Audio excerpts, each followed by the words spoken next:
Boyce Watkins from Your Black World and the Black Business School. And I want to say hi. I hope you guys are doing well. And I am not going to talk that long today because I have to get ready to go out and do a run today. You guys know that I'm training for a marathon, and I'm training for the marathon in public because I want Black people to think about our physical health and to realize that really, when it comes to changing your life in terms of health, health and all that stuff, baby steps is the key. I took a lot of baby steps. I used to be overweight. I gained a lot of weight. And when people started comparing me to Uncle Phil on the Fresh Prince, it made me so mad that I said, you know what, I am not Uncle Phil, so I'm gonna go out here and fix it. So I went out here and fixed it. I actually changed my life, and I have a different set of habits than I had before. And I want to encourage you to consider doing the same. Don't feel like you got to change it all at once overnight. Just take your time, work your way into it. So anyway, I am also getting ready to do an investment seminar in Chicago, Illinois tomorrow, which is Sunday, the 28th of July. If you'd like to join us, you can visit drboycechicago.com. That's drboycechicago.com. And you guys are going to love it. There's a money back guarantee if you don't feel like it's changed your life. If you're not happy for any reason, you should get your money back, because we are not here to give you anything other than tremendous value for everything you invest in us. You invest in us, we invest in you. We make sure that your life is far better than it ever would have been with a $200,000 college degree we can give you for a couple $100. So anyway, shout out your city, and I'm going to send out a quick text message to the family and let them know that I'm live right now. And we're not going to take a whole lot of time on this, but give me 1 second here. So if you want to get a text notification when I go live, just text the word Boyce to 31996. That's Boyce to 31996. And I will send you a notification. So while you guys hit the thumbs up button and text Boyce to 31996, I'm sending out a quick text message to let the family know that we're live. Let me see here. All right. So here's what got my attention this morning. I rolled out of bed and I saw this and I thought it was interesting because these are two people that I have a lot of respect for. I have respect for them, and I have thought about them in terms of their role in the Black community and what they represent, good and bad. Both of these individuals, Monique and Charlamagne the God, are controversial figures. Both of them are the kinds of people where you've seen people go back and forth. You've seen people say, 1 minute, I love Charlamagne, he's great. And then the next minute, I can't stand Charlamagne, he's a son of a bitch. And I'm sure Charlamagne understands that. I'm sure Monique understands that. And that comes with the territory. When you're in the public eye and you say what's on your mind, I believe that you gain an immunity for what people think about you. Why? Well, because you learn that whatever somebody thinks about you today, it might change tomorrow, good or bad. The person that loves you might hate you tomorrow. The person that hates you might eventually respect you or something like that. And ain't no real love in this game, even in what I do, I know there ain't no love in this game really like that. I mean, I got people that really ride with me, that get me, that love me. But I know even the people that get me the most, I have no doubt that at some point I'm going to piss you off. If I don't piss you off at some point, then that means you're not really listening, because I need you to really listen. And I don't need you to like me. I need you to just, for us to respect one another enough to learn from each other. And so, Charlamagne, has an interesting approach in that way. It's established him in a very significant way in the radio industry. He's actually he actually learned from one of the best, most impactful people in all of radio, which is what's the name? Wendy Williams. He worked with Wendy Williams, and I personally think they were a great duo. It was almost like Jordan and Pippen or Shaq and Kobe in terms of how good they were. They were damn good at what they did. I believe the best in radio. To this day, I can say the best radio interviews I've ever done were when I interviewed with Wendy and Charlamagne. I think I was on Wendy's show maybe 6 times. And out of those 6 times, I think 5 times Charlamagne was on there. And I was on The Breakfast Club, I think about 4 times. And each time Charlamagne, of course, is the one of the driving forces behind The Breakfast Club. And I had to figure out, over time, how do I feel about Charlamagne and their approach and things like that. And also I had to figure out how I felt about Monique. So let me just say this first and foremost to get started. Apparently Monique has an issue with Charlamagne the God. I think that she feels that he is not a true advocate for mental health. According to Atlanta Black Star, shout out to them, AtlantaBlackStar.com, because they're actually one of the true Black media outlets out here that are really doing the damn thing. I have a lot of respect for them. I'm not so sure about The Root. I think The Root is a problem. It's not a Black-owned media outlet. They're a little bit like BET, and some of the stuff that comes out of their mouth sounds a little bit suspect. Whereas Atlanta Black Star, EUR Web, and a few other publications, they seem to really carry the Black card in a significant way. And I have a lot of respect for them. Now, one thing that she says is that basically, I guess in this series of interviews Monique has done with Comedy Hype, she basically rejected the idea that Charlamagne the Guy is an advocate for mental health. She says, I won't even accept that he is advocating for mental illness. She says, stop it, Leonard. Stop it, Leonard. You're advocating for mental illness. She says, I've seen and heard the destruction that the brother has done in our community. I've heard the poison that he's pulled out over the air in our community. Now, everyone is allowed to change. Everyone can wake up and say, you know what, I now see it differently. But I think that the only way that we can make a change in our community is to first acknowledge that we are part of the damage. I think that the brother played a big part in the destruction of our community. I don't see where that's coming from, and I'm gonna keep reading. So she says, so she went on the Breakfast Club back in 2018 in February, and let's see, she responded to his designation of Donkey of the Day after she called to boycott Netflix. Charlamagne, I guess, calls people out as Donkey of the Day if he has an issue with what they've done or what they've said. She says, what happens is when you're basing off of what you're assuming, and then you give me the title Donkey of the Day, is your mother still alive? And you're from what city in South Carolina? And if I was to call your mother or your grandmother, would they tell me stories of inequality that they've had to deal with? So would your mother be a donkey? Would your grandmother be a donkey? And Charlamagne had actually said, I'm praying for Monique. I want Monique to find the healing she needs. She's been talking about the same things and the same people for the last 15 years. I'm new to the conversation, but the Oprah, the Tyler Perry, the Lee Daniels, everybody else is always the problem. And even if those people did her wrong, she got to let that hurt go because it's not good for her mental health. I really do pray that she finds it in her heart to forgive them, because that's the only way she's going to find peace, because I don't hear a woman who's at peace. I think that's interesting. That's really deep. I think that I think both of them have their point to be made, and I think both of them should be heard. And I'm not here to tell you who's right and who's wrong. Let's just be clear about that.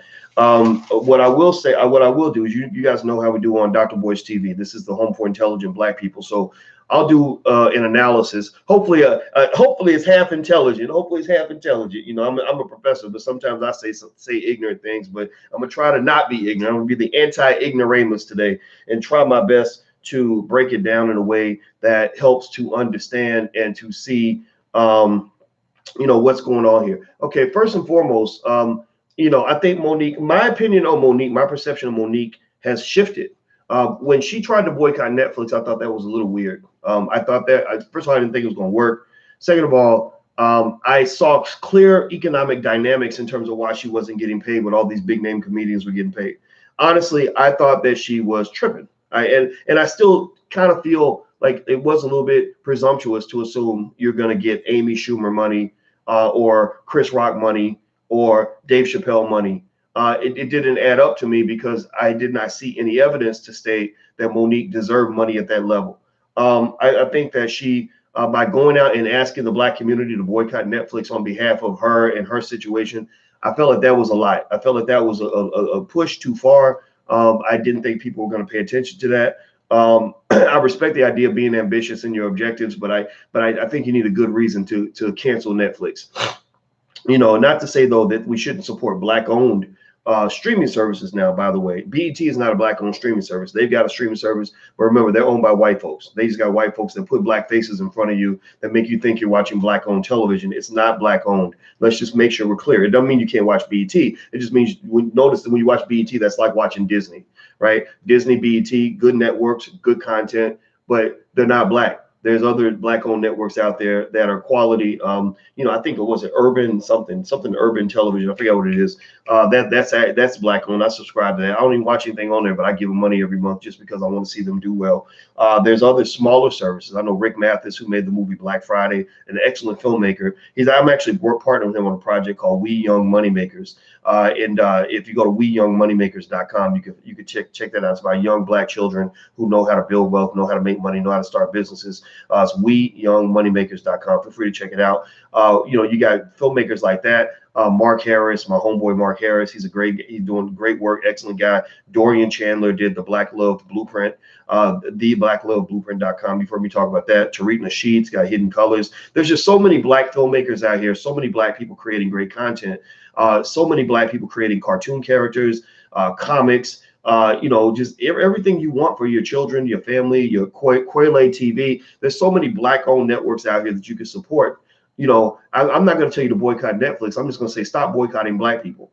I'm not asking you to boycott Netflix. Just stop boycotting your own. Stop boycotting and ignoring your own people. That's what I'm saying to you. I'm not saying, keep your Netflix, keep your Disney, keep your whatever the hell you got. I got Netflix, I got Hulu, I got CBS because I watch your boy, my homeboy, the guy I respect so much, Jordan Peele. He does Twilight Zone, so I subscribe to CBS because of that. Like, subscribe. That's fine. Just don't boycott black people the way white people boycott black people.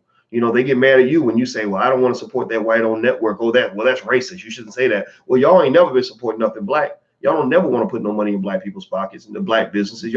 Even black people give black businesses a hard time. And that's some bullshit. Y'all need to get off that bullshit right now. So let me know right now that you're going to stop boycotting black businesses. You're going to start looking for them and supporting them. I hope that you'll do that. That's very, very important. But anyway, moving on. So with that said, though, I thought that Monique supporting what she was saying, I understand where she was coming from, but I felt like it was a little personal. When somebody asks the whole community to engage in a very expensive, difficult task, something that they really don't want to do, and it's on behalf of them, it becomes a Colin Kaepernick type situation where Colin Kaepernick was asking everybody to kind of boycott the NFL, or he wasn't asking that, but people started, I guess, buying into this idea. I'm not going to put it all on Cap, but it was all about a labor dispute. It was a battle between him and the NFL and him keeping his job. It wasn't, or him winning his lawsuit or him getting his deal with Nike. It stopped being about the community. It started being about one person. And I'm not really sure if you can ask for community-based actions based on the inconveniences of one person. So I felt that Monique went overboard in that situation. I think that Charlamagne, he's going to make people donkey of the day, do what he's going to do. Did he have to pick Monique? I don't know. I'm not going to say that. I'm not going to speak on what I think he could do with his own show. But I can see where he was coming from. Now what's interesting also is where my opinion with Monique has shifted, though, is I've listened to her, be consistent. I've listened to her speak, when she's got her husband on. I think that Monique, is a person that's a little bit different from a lot of celebs. She's getting a lot of support in the community because she's out here just keeping it real. A lot of black celebrities forget about black people. They don't keep it real anymore. They start becoming something else. I think it's been interesting watching her really kind of challenge the usual suspects in our community, these black folks that get all this money and get all this power and kind of feel like they don't have to answer to black people anymore. Oprah, especially, my God, Oprah, you go out of your way to try to undermine Michael Jackson, a man who was cleared by the FBI, a man who's been dead for a decade. Like, you're trying to destroy the legacy of you got all these alive people that your friends, your buddies out in Hollywood molesting kids and raping children and raping women and locking people up in the basement and, whatever, all these other crazy things. And you ain't got nothing to say about that. Ain't said nothing about Weinstein, ain't said nothing about Epstein, but anybody with a Steen in their name, that's the secret with Oprah, I guess. If you a Steen, and y'all know what that means, you know what it means when you are a Steen, and don't say it in the chat because I ain't trying to get in trouble with the people that run media. But it seems to me that Oprah has a protected class of people that she will not go after. But if you black, it's like open season on your ass, and she's the overseer that shows up with the axe and the gun and says, "Massa, I'll kill him for you." you because we know that the black folks is gonna get mad at you if you do it. So I'm gonna do it for you. You know, fuck that. Get out of here with that shit. That's ridiculous. Black people are smart. We see right through that nonsense. So I like the fact that she's actually challenging Oprah. I think Lee Daniels is a mentally ill human being that has no business having a big, broad international platform. He does not represent black people well. Lee Daniels does not represent himself well. If you go back, don't just trust me. Go look at his bio. Read this brother's bio and his thinking and how he came to be who he is now. The man's mentally ill. So when you have mentally ill black people that are the first line of representation for the entire black community, well, you're messing up my shit now. Now, as a black man, I got to go carry the burden of all these false images that you put out here of people that look like me. Got me out here looking all crazy. Got my people looking crazy. Got black men and black women looking crazy. And you expect us to co-sign on that? No, that's ridiculous. So I love the fact that she's challenging Oprah. I love the fact she challenged Lee Daniels. Tyler Perry, y'all can, I know there's mixed opinions about Tyler Perry's work. I think Tyler Perry's a good guy. Just based on my interaction with him, I've interacted with him lightly, and he comes as a very good person. But I can understand why people also find that problematic that a black man makes it, hundreds of millions of dollars putting on a dress, right? That oldest trick in the book, right? Put on a dress, make white people laugh. You're gonna get $1 billion. The recipe's out there. That's why every black man in Hollywood damn near has been asked to put on a dress. Dave Chappelle, shout out to him. He said, I'm not putting on the dress anymore. You had other people that said, I'm not doing it. And next thing you know, they get blackballed, which is why you need to build your own black Hollywood, support your own black filmmakers, support your own black people, and stop putting money in these white folks' pockets so they can blackball your own. Stop putting money in your oppressors' pockets so they can oppress you. You're fueling a lot of this oppression that's happening with your black dollars. Just make sure we're clear about that. Make sure you understand that they're driving the bus and you are putting the gasoline in the tank so they can drive the bus and drive away from you and run over you on their way to Billionaire'ville. So anyway, hit the thumbs up button. Please hit the thumbs up button. If you haven't done that, please hit the thumbs up button. Please share. Please subscribe. Also, don't forget drboycetv.com. That's the URL for this channel. We go live. I go live pretty much every day to talk about issues that nobody else will talk about. I got some other great people coming in next week. We made connections with FraserNet and some other places, so we'll bring some people in. Also, I'd love to have Monique come in. Monique and Charlamagne. I know Charlamagne. I'll even text him and tell him he can come in and give his point of view. But I know he's busy with his show, and I know Monique is busy, but she's also welcome to come in here too. I'd love to hear their perspective directly, and I will. If they come in, I'll be the student. I'll shut up and let them talk because I'd like to hear what they have to say about this. So anyway. Moving on. So Monique has expressed her concern with Charlamagne. She's accused him of destroying the black community. I think that's an unfair accusation. I think Charlamagne definitely has an edge to him. I think Charlamagne has a way of communicating that can be offensive to a lot of people. I think he wakes up in the morning figuring out who he's going to offend today. But if you listen to Charlamagne's commentary, he ain't a stupid man. He is an intelligent man. He's a man that that thinks through everything he says. Even when he's provoking you, he understands how to be an expert provocateur. He knows exactly what to say to get under your skin. He knows what question to ask that's going to piss you off. And that's part of his MO. That's part of how he operates. That's what he does. That's part of the business. Now, at the same time, I think that that you can talk about, a lot of hip hop platforms in general and what they might promote. When you're promoting rappers that can't even spell their mama's name and are out here promoting ignorance and self-destruction in the black community, then that's something that all hip hop platforms have to deal with. Now, I imagine the Breakfast Club's dilemma is, well, shit, we got to bring this rapper on because he's the hottest rapper in the world, but he's out here talking about,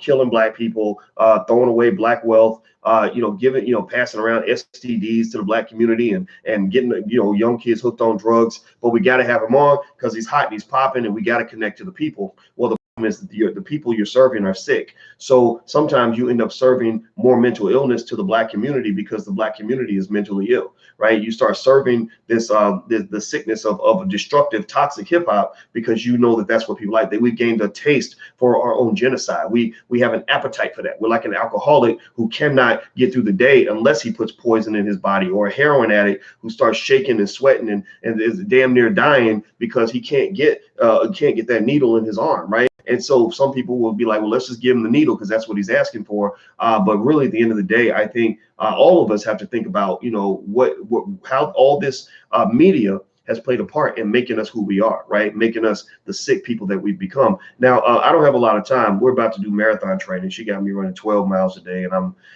I ain't happy about it, but I got to do it. You know, I got to put in the work. I'm running a marathon in October, so I'll keep y'all posted on it. But but I will say that the reason I reject Monique's assessment of Charlamagne as this destroyer of worlds, this destroyer of the Black community, is for a couple of reasons. One, I believe that Monique wouldn't say these things if he hadn't made her donkey of the day. I think she's offended by that. I think that unfortunately for Monique, it does, for us neutral observers who are kind of watching what's going down, it appears that she's being a little narcissistic. If she had not been, if she had been made hero of the day, or if the Breakfast Club had backed her, I know she wouldn't say this, and I don't think she would feel this way. I think sometimes we get mad, like, oh, the nerve of your ass to, to disrespect me, you motherfucker, right? So I think that played a part in it. Also, I can say personally, I will say this, and this is where I'll vouch for Charlamagne.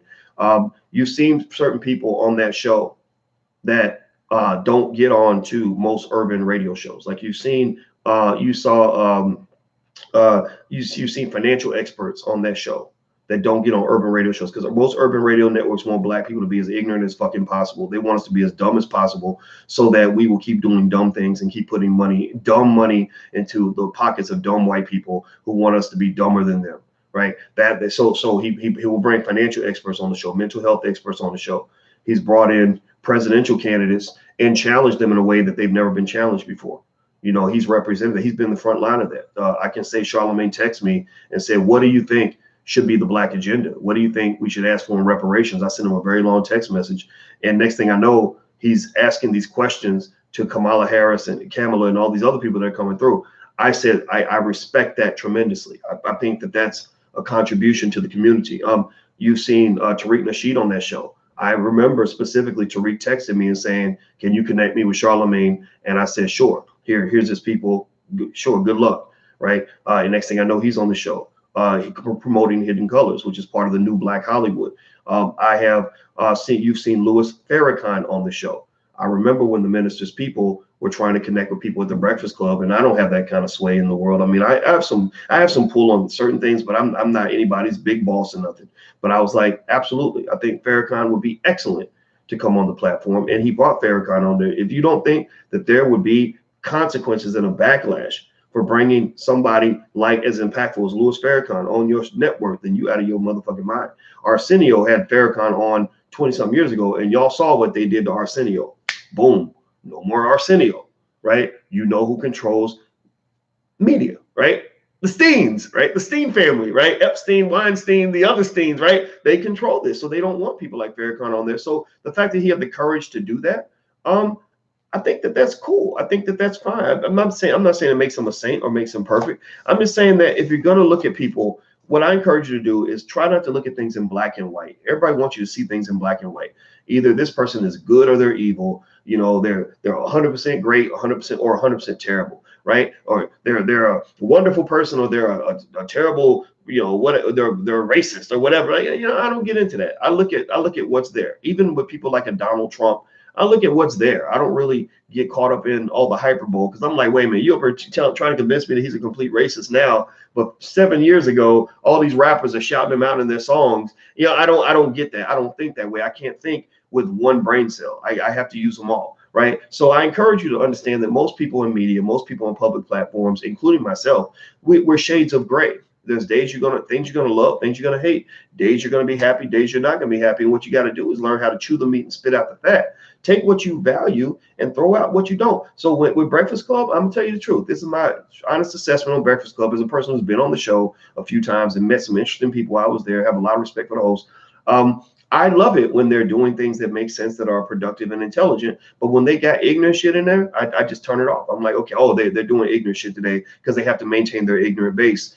Okay, I'll let people have that shit. I don't want nothing to do with that. I'm not gonna start cheering for some rapper that I know is truly out here harming black people just because he's famous, just because he's rich. I just saw a movie yesterday when this movie came out. It's got Cardi B and Jennifer Lopez, where they're basically a bunch of strippers who are robbing men, like drugging them and robbing them and shit like that. And I'm just sitting here saying, this is so fascinating. When Bill Cosby went down with his shit, it's like, oh, he's demon number one. He's never done anything good. Fuck Cosby. He needs to go to prison no matter what. But then when Cardi B confesses to doing damn near the same thing. You know, a woman ain't gonna rape a man for his body. A woman ain't got to fight to. She ain't got to steal a man's penis, but she would. But they do have women that will rape a man's pockets. They will rape him for his money, and so she's submitting basically to doing the female version of a Bill Cosby.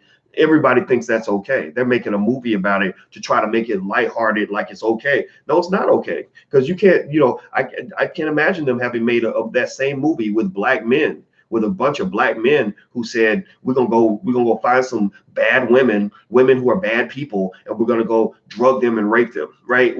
That wouldn't be a funny movie. That wouldn't be like, so that wouldn't be a hit in Hollywood. That wouldn't be the next big thing. That would be something that people would define to be mentally sick. So if it's mentally sick if a man's doing these sorts of things to women, why is it not equally sick when a woman's doing these things to men? You know, so I think that some of these people that are being mass promoted in media are as damn harmful as to black people as the KKK. You can't do, the KKK could never do as much damage as an ignorant rapper to black people. A KKK member, a Klansman, does not have the power of some of these rappers, right? When KKK members talk, we don't listen to that. We don't pay attention to that. A KKK member can't convince you to kill yourself and shoot your brother and destroy your community. But some of these rappers will come in there and literally hypnotize your dumb ass and get you, not y'all, I'm talking about the people that really believe this shit, and will get us out here acting crazy, looking stupid, embracing ignorance, destroying ourselves, giving away all our wealth, killing each other, getting hooked on drugs, selling drugs to each other, doing all these things that glorifying going to a white man's prison, and we ain't got nothing to say about that. Well, I'm sorry, but if you look at me and you ask me, where's the new Klan, where's the KKK reside? The KKK resides in the soul of black people. We have been so infected with the poison of racism and the poison of racist thinking toward our own that we will cheer when people come in to try to destroy our community. Then we wonder how our community got destroyed. Then we walk around like, what y'all done did to us? Y'all did. No, y'all, you up here, you the one singing and bopping and dancing and bobbing your head back and forth to a song where they was trying to get 9-year-old kids hooked on Molly Percocet. Like, seriously, you was the one up here acting like it was cool that this rapper spent $5 million on Gucci last month, right? You're the one who's happy when Floyd Mayweather gets a $5 million car but won't even build a $5 million school. Like, seriously, you're the one cheering for all that shit. So when you need to figure out who's playing a part in destroying our community, we need to look in the mirror too. Not say white folks ain't got nothing to do with it. Y'all know how white people get down. Y'all know how insidious they are. They injected you with the poison to begin with, but you're the one who's spreading the poison. That's what it is. All right, hey babe, you ready to go? Okay. All right. It's time for me to go. I got to go do my 12 miles. I will hit you guys back this afternoon. I'll probably be in tremendous agony at that point, but I'm about to go, and I hope you guys have a good day, and thank you guys for listening. Make sure you hit the thumbs up button, share button, and subscribe button. Also, if you live in Chicago, I'll be speaking, doing an investment seminar on Sunday, the 28th. Go to drboycechicago.com. Los Angeles is next. That's next month. That's drboycelosangeles.com. September is the All Black National Convention. It's in Houston. My homeboy Willie D from the Ghetto Boys will be there, along with Nicole Price and Vicky Dillard and Noma Langham Michelle Moses and Julian Gordon and Dr. George Frazier and Nicole Compton, attorney Nicole Compton. All these brilliant black people will be there. So I hope that you guys will show up. allblacknationalconvention.com. It's amazing. You're going to love it. allblacknationalconvention.com.